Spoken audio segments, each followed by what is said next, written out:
जय श्री कृष्णा दोस्तों। जो होता है अच्छे के लिए होता है। एक बार की बात है, एक राज्य में राजा राज्य करता था। उस राजा का एक मंत्री भी था। वह मंत्री बहुत ही बुद्धिमान तथा ज्ञानी था। वह अक्सर कहा करता था, जो होता है अच्छे के लिए होता है। एक बार राजा और वह मंत्री अपने कक्ष में बैठे हुए किसी महत्वपूर्ण बात पर चर्चा कर रहे थे और साथ ही राजा अपनी शाही तलवार को भी साफ कर रहा था। अचानक वह तलवार राजा के हाथों से छूटकर राजा के पैरों में गिर जाती है। तभी राजा के दाएं पैर की एक उंगली कट जाती है। राजा यह देखकर बहुत ही घबरा जाता है और राजा का खून भी बहुत निकल रहा था। राजा को घबराता हुआ देख मंत्री ने राजा से बोला कि घबराइए नहीं महाराज, जो होता है अच्छे के लिए होता है। मंत्री की बातों को सुनकर राजा बहुत ही क्रोधित हो गया। राजा ने बोला, मूर्ख मंत्री, देख नहीं रहा है मेरे पैर की उंगली कट गई है और तू कह रहा है जो होता है सब अच्छे के लिए होता है। राजा ने मंत्री को क्रोधवश बंदी गृह में डालने की सजा सुना दी। वह मंत्री यह सब देखकर और अपनी सजा को सुनकर एक भी नहीं घबराया। वह बस इतना बोलता जा रहा था कि जो होता है सब अच्छे के लिए होता है। मंत्री को सैनिक बंदी गृह में ले जा रहे थे, लेकिन मंत्री के चेहरे में एक भी बदलाव नहीं दिख रहा था। वह बस इतना बोले जा रहा था कि जो होता है अच्छे के लिए होता है।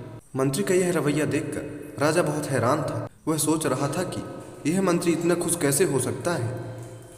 राजा के सैनिक मंत्री को बंदी गृह ले गए और मंत्री को बंदी गृह में बंद कर दिया। इस घटना को कई महीने हो गए थे। एक दिन राजा शिकार करने के लिए अपने सैनिकों के साथ एक घने जंगल में जाता है। वह राजा शिकार को देखकर शिकार के पीछे पीछे जंगल के बहुत ही अंदर चला जाता है। जंगल में अंदर जाने के कारण राजा जंगल में ही भटक जाता है। वह बहुत प्रयास करता है किंतु उसको रास्ता नहीं मिलता है।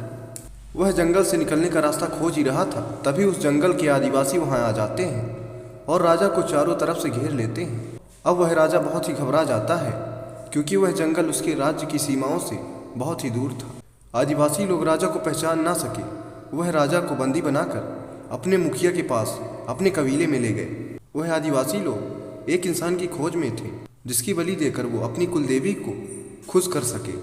राजा ने बहुत प्रार्थना की, बहुत बोला कि हमें छोड़ दो, लेकिन वह आदिवासी लोग राजा की बातों को समझ नहीं पा रहे थे।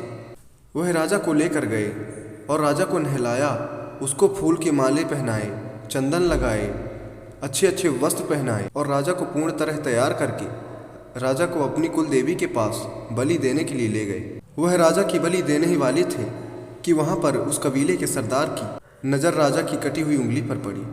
यह देखते ही उसने सारे ढोल नगाड़े बंद करवा दिए और बोला कि यह राजा का शरीर अधूरा है, यह बलि देने के लिए योग्य नहीं है। इसके पैर की उंगली कटी हुई है। अगर हम इसकी बलि देंगे तो कुल देवी प्रसन्न होने के बजाय क्रोधित हो जाएगी, इसलिए इस इंसान को छोड़ दो। अंततः उन लोगों ने राजा को आज़ाद कर दिया और राजा रास्ता खोजकर खुशी से अपने राज्य लौट गया। महल में आने के बाद राजा के मन में यह विचार चलने लगा कि अगर उस दिन मेरे पैर की उंगली न कटी होती तो आज मैं भी जीवित न होता। इसका मतलब मंत्री ठीक ही कह रहा था, जो होता है अच्छे के लिए होता है। राजा ने सैनिकों को बुलाया और आदेश दिया कि जाओ मंत्री को छोड़ दो।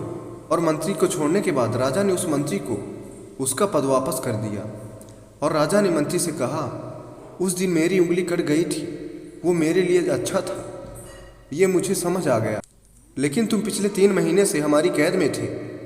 तुम्हारे साथ क्या अच्छा हुआ, जरा बताओ तो।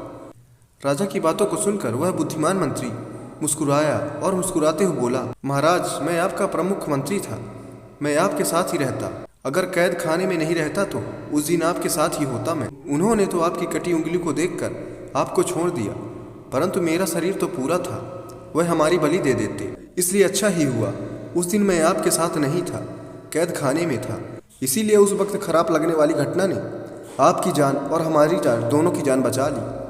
इसीलिए मैं बोलता हूँ, जो होता है अच्छे के लिए होता है। दोस्तों, अगर इस चीज़ को हम अपने जीवन में उतार कर देखें तो कई बार हमको ऐसा लगता है कि जो हमारे साथ घटित हो रहा है वह बहुत बुरा है, परंतु जब कुछ समय बीतने के बाद हम पीछे मुड़कर देखते हैं तो हम महसूस कर पाते हैं कि उस समय जो हमारे साथ घटित हुआ था वह हमारे जीवन के लिए अच्छा था। दोस्तों, उम्मीद करते हैं कि आपको इस कहानी से बहुत कुछ सीखने को मिला होगा। दोस्तों, अगर आपको यह कहानी अच्छी लगी हो तो आप कहानी को लाइक करके चैनल को सब्सक्राइब कर दीजिए और कमेंट बॉक्स में जाकर लिखिए जय श्री कृष्ण।